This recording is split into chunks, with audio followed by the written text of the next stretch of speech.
Welcome to this month's episode of Healthy Living Resources. We're going to be talking about lessons learned in 2020, so stay tuned.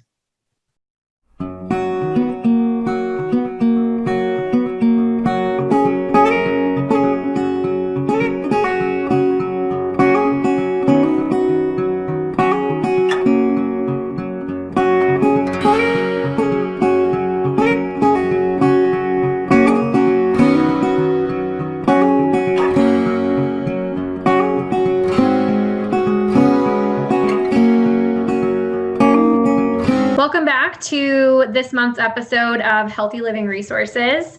My name is Amanda Woods, Healthy Finances Program Specialist with Family and Consumer Sciences. And we also have Amy. Amy, if you want to do a quick intro. Yep, thanks. I am Amy Meehan, the Healthy People Program Specialist with OSU Extension Family and Consumer Sciences. Thanks for having me on today, Amanda. I know we're going to talk about some great stuff. Yeah, so you all see Amy and myself throughout the year on all of our episodes, and we're usually talking to other people. We invite guests on. They teach us all kinds of really great things. So Amy and I wanted to take advantage of the last episode of the year to kind of just look back on this year, right? 2020 has been an experience, to say the least. At times a challenging experience, at times, a really great one. And so we were kind of talking about what we wanted to focus on for our time, as we wrap it up. And we decided to focus on lessons learned in 2020, which seemed like a really good way to put a positive spin on whatever this year looked like for you. And so we kind of asked each other what were the lessons we learned in 2020, and we'll share those with you coming up. But we also asked some other people what their lessons were for the year, and we made a video to share. So I think we're going to share that first, let you kind of take a look at what other people are taking away from 2020, and then we'll jump into what we're going to talk about for the day.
We hope you enjoyed that video. It was really fun for us to make it because we got to see what a lot of you are taking away from this year with you. And I mean, I know that we've talked kind of throughout the year. We've touched on what's been hard. We've done an episode on, dealing with the pandemic and the financial strain of it.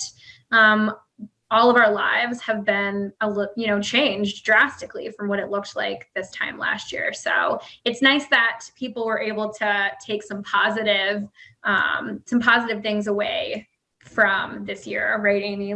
It's been great this time to reflect. That seems to be a big theme this time of year in particular. And I don't think any of us expected this to necessarily go on as long as it has as well, being almost the whole year of this. And so I think it was really cool to see, like you said, other people's take on what they could get out of this as a silver lining. And I think that's a really important thing to focus on with all the negative that came from the year, or at least was perceived in the year.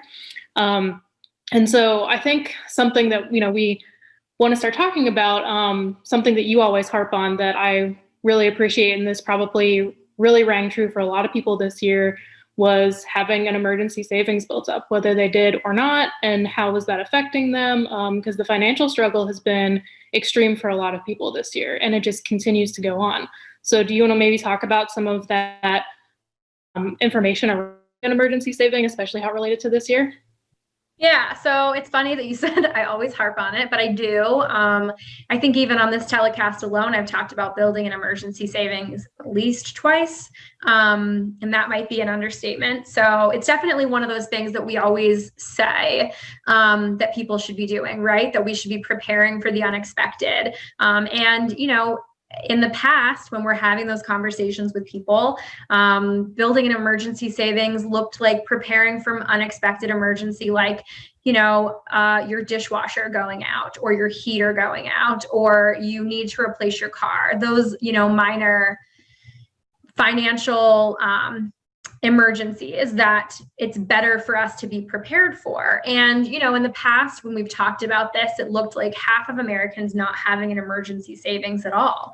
And, even if $400 to $500, I believe, was the research on that for last year, I think. So a lot of people have been unprepared for unexpected emergencies. Now, I don't think that we expected a financial emergency that looked like 2020, right? So this pandemic hit and we saw people, most importantly, we saw people getting sick and losing their lives, which is just the worst to come out of this year. But we also saw a lot of people having to close down their businesses, people who lost their jobs, and people who still are recovering from that and will be for a while. So, this is not the financial emergency that I think we were telling people to prepare for. But I think that one of the biggest lessons that we learned this year is that having that cushion is so important. And I know it's hard to,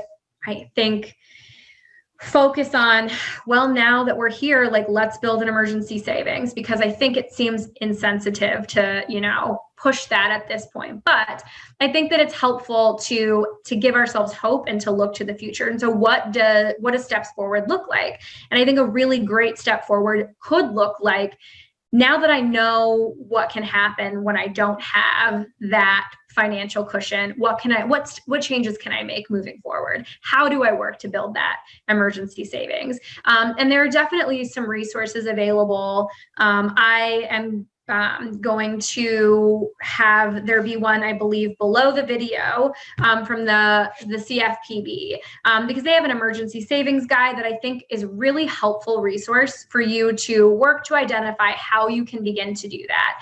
And the nice thing about an emergency savings fund is it not only prepares you for the unexpected, it makes you feel prepared for the unexpected. It gives you that confidence that when something comes again in the future, when your income is interrupted again for whatever reason, if something, the typical emergency, your car goes out, whatever, you'll feel confident that that you'll be able to kind of handle that, right? So, there are a lot of lessons I think to be learned this year. For me, this one just feels like an obvious, because I'm always saying, prepare for the unexpected, right? So it's hard to, I think, move forward, but it's a good lesson to know that the unexpected does happen, right? So you can always change that moving forward. And a lot of us are going to have to. I mean, this pandemic affected everyone and anyone. I mean, it's not just people who were struggling with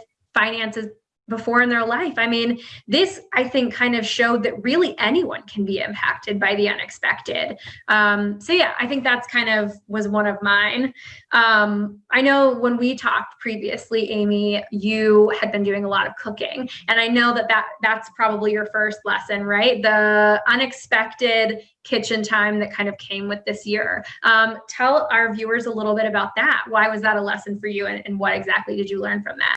Sure, absolutely. And just kind of to tie into a little bit of what you were saying too, I really like how you reframed your thoughts on emergency savings, that while it might not be possible to save a whole lot right now for future, because there's a lot of financial stress and struggle happening currently that so many Americans are facing, and just so many people across the world, but reframing it into steps forward and what can you do. And I'm sure this year, for better or for worse, has built in a lot of resiliency for folks. And that type of resiliency is kind of what got me going with the cooking as well. You know, that was just like a good creative outlet for myself. And same thing, kind of keeping cost in mind. And just the fact that a lot of businesses were shut down. You didn't want to go out to places or order in necessarily, because we were still trying to determine how safe those types of activities would be, as far as what was coming into your household and how cleanly you had to be around it, things like that, which prompted me to cook a lot more. And I mean, I've always loved cooking. My background is nutrition. I'm sure a lot of our viewers have heard me talk about nutrition, meal prepping, all these types of things before. So this was something I've always been interested in, and it has always been a good part of me aiming to be healthier year in and year out and really trying to make progress. But that can always get kind of slowed down by these unexpected things, you know, even just being out or more busy during the day than you anticipated, regardless of how much I meal prepped. You know, sometimes it just doesn't work out for you. And so with this extra time at home in particular, I really decided that this was going to be my way to cope. And so I did a lot of extra cooking and tried to get more creative with it. You know, I definitely wanted to eat healthier and put into practice all of those nutrition tips and tricks that I had been talking about year in and year out with our folks across the Ohio about good things, helpful things, healthy things, all of that, but still make it taste good and still make it fit exactly what my husband and I needed at the time, especially with gyms being closed since we powerlift. It really switched around kind of our routine as a whole. So you actually saw one of my pictures in the video that we played for you. That was a fish taco recipe that came about by cleaning out my fridge. I literally just didn't want to let any food go to waste because we were going to the grocery so much less, or having to go do the pickup procedure, which can be really taxing if you would even get a time slot at that point in the shutdown period. It was all very stressful. And I was like, I'm not going to let this go to waste. I know a lot of other people were like that at that time, really trying to cut back on food waste, teaching themselves how to cook, learning just better methods in general.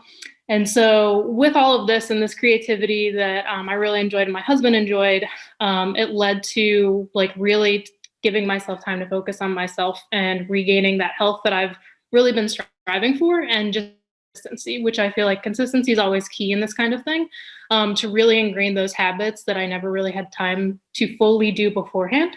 And I know a number of people who kind of went this route as a way to stay positive and focus on some good changes that could come out of this. And in fact, I'm now down 26 pounds, which feels awesome. And I know other people have done, you know, similar progress, and it feels great. And it has allowed me to, like I said, make this a habit and really kind of push this forward into whatever is next, whether we continue for a lot longer in the way that we are now, or if we do get to go back to what would be normal, with those extra kind of struggles thrown in and uncertainties. You just never know, but really having that set in, I think, was just a great way to go about finding another silver lining in this pandemic.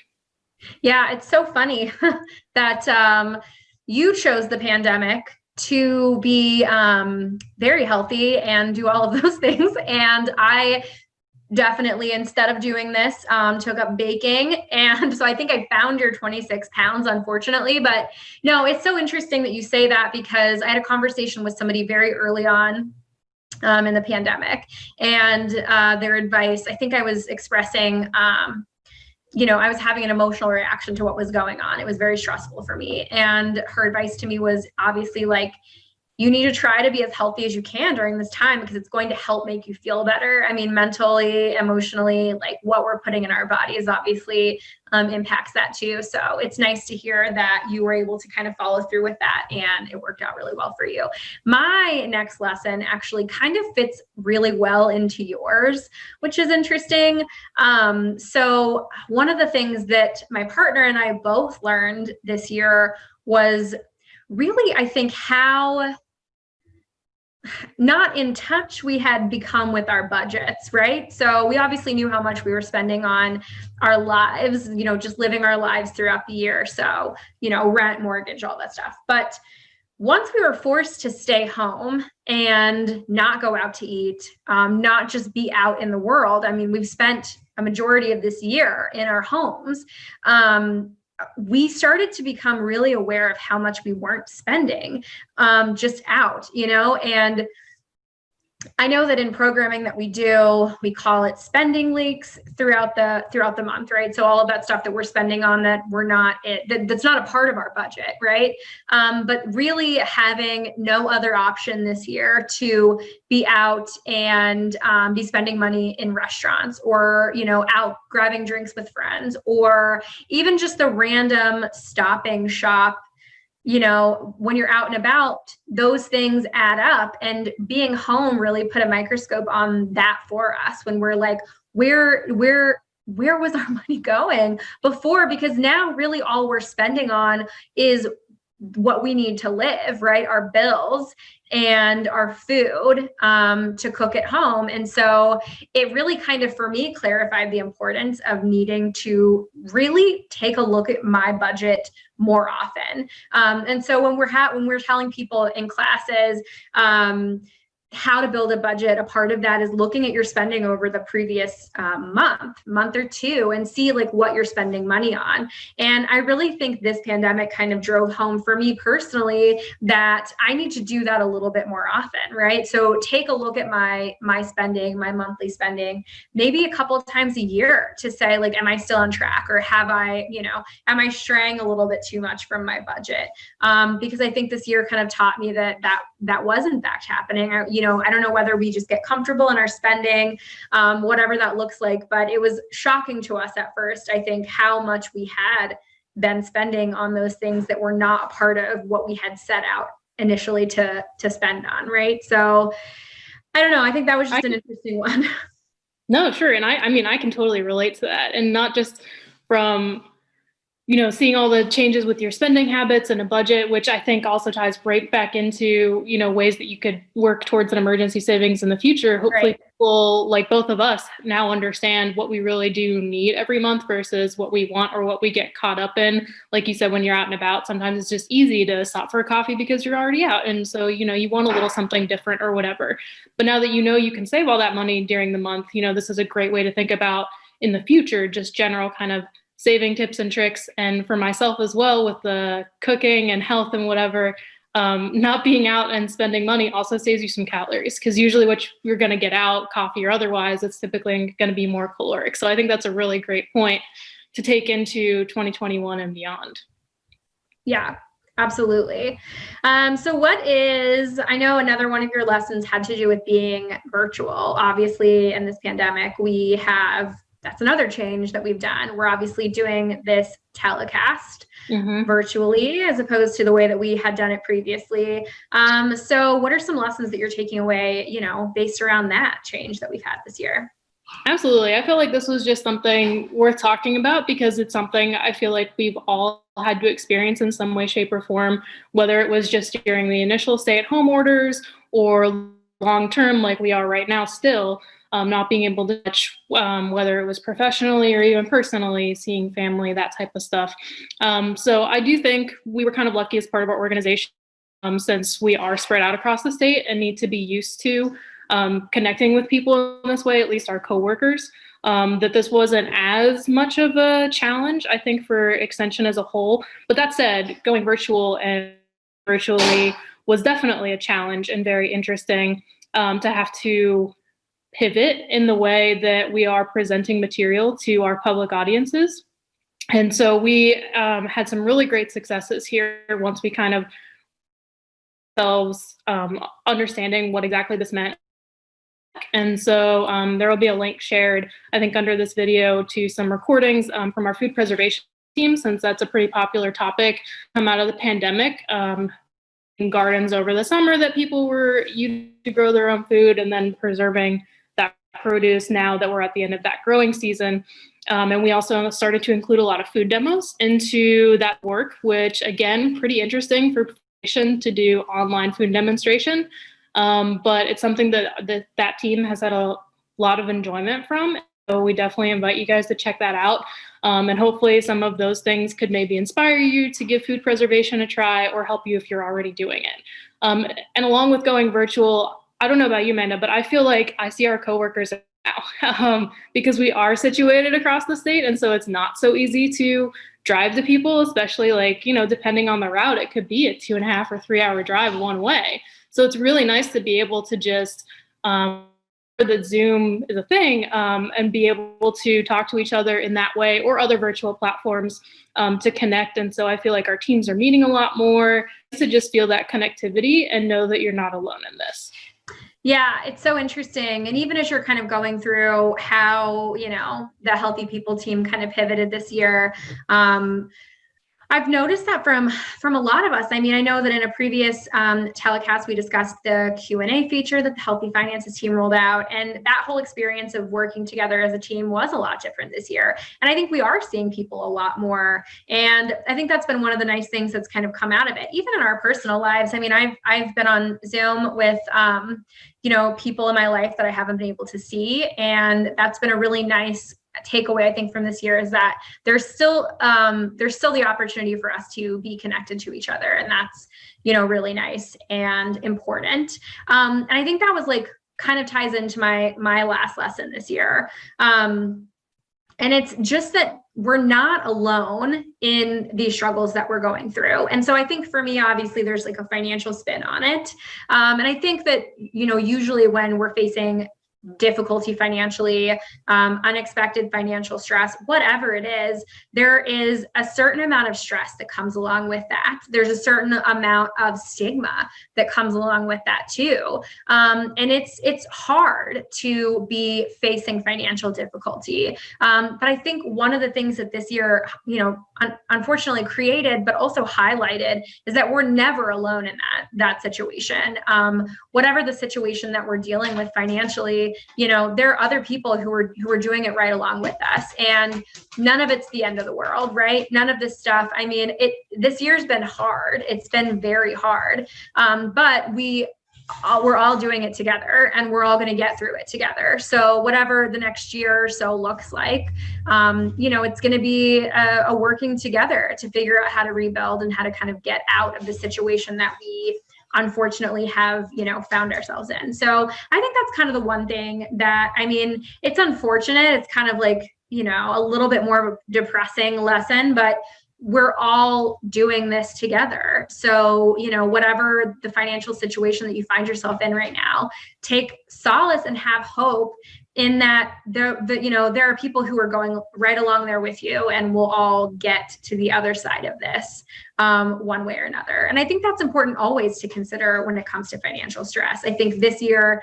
the same with my first lesson, really kind of put that under the microscope and really kind of highlighted that and inflated it more than we would normally have seen. But it's just as true in a normal day when you're dealing with financial stress. You can't let those feelings kind of take over and steal that hope from you, because it's still there, and it's still there now. So I think that's kind of my big takeaway from all of this, whether it's financially focused or not, right? There still has to be that hope for something different to come. I really like, this being kind of like the last lesson that we touch on and the main lesson, that we're all in this together. We're all experiencing very similar things. And I love that we, chose to take this time to reflect on potential silver linings, positives to come out of this. And we've even seen, some effects on climate change come out of the world kind of stopping, at least for a little bit.